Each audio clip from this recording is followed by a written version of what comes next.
ইয়েমেনের রাজধানী সানায় ইসরায়েলি বিমান হামলায় নিহত হয়েছেন হুতি সরকারের প্রধানমন্ত্রী আহমেদ আল রাহাওয়ি। এই ঘটনায় আরও কয়েকজন উচ্চপদস্থ মন্ত্রী প্রাণ হারিয়েছেন বলে জানিয়েছে হুতি প্রশাসন। সরকারি ঊর্ধ্বতন কর্মকর্তাদের একটি বৈঠকে লক্ষ্য করে চালানো হয় এই বিমান হামলা। হুতি সরকার জানায়, ওই বৈঠকে বার্ষিক কর্মকাণ্ড মূল্যায়ন চলছিল, যেখানে উপস্থিত ছিলেন প্রধানমন্ত্রীসহ মন্ত্রিসভার গুরুত্বপূর্ণ সদস্যরা।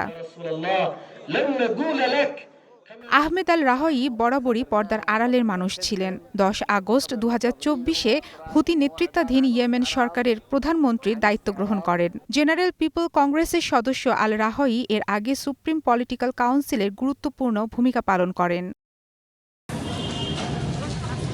তার মৃত্যুতে হুতি সর্বোচ্চ রাজনৈতিক পরিষদের প্রধান মাহদি আল মাসাত এক ভিডিও বার্তায় বলেন, শহীদের রক্তের বদলা নেওয়া হবে, এ ক্ষত থেকে জন্ম নেবে বিজয়। তিনি আরও জানান, হামলার পরও হুতি প্রশাসন তাদের দায়িত্ব পালন চালিয়ে যাবে এবং সশস্ত্র বাহিনীর সক্ষমতা আরও বাড়ানো হবে।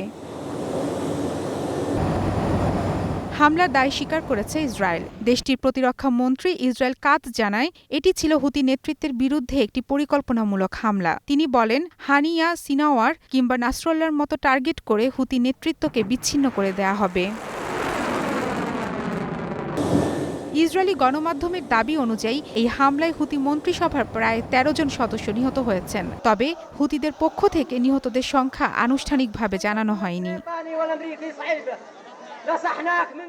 গাজায় চলমান যুদ্ধের মধ্যে হুতি বিদ্রোহীরা বারবার ইসরায়েল ও পশ্চিমা জাহাজ লক্ষ্য করে কৃষ্ণ সাগরে হামলা চালিয়ে আসছে। এই ঘটনার পর মধ্যপ্রাচ্য জুড়ে উত্তেজনা আরও বাড়বে বলে আশঙ্কা করা হচ্ছে।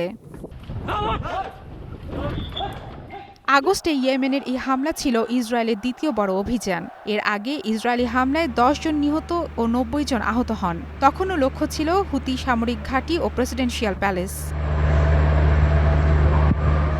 বিশ্লেষকরা বলছেন, হুতি সরকারের শীর্ষ নেতৃত্বের উপর এই সরাসরি হামলা ইসরায়েলের কৌশলগত পরিবর্তনেরই ইঙ্গিত। এটি কেবল মধ্যপ্রাচ্যে উত্তেজনাই বাড়াবে না, বরং হুতিদের প্রতিশোধমূলক হামলা আরও সহিংস হয়ে উঠতে পারে। মারফুয়াতুন নুর রুচি, স্টার নিউজ।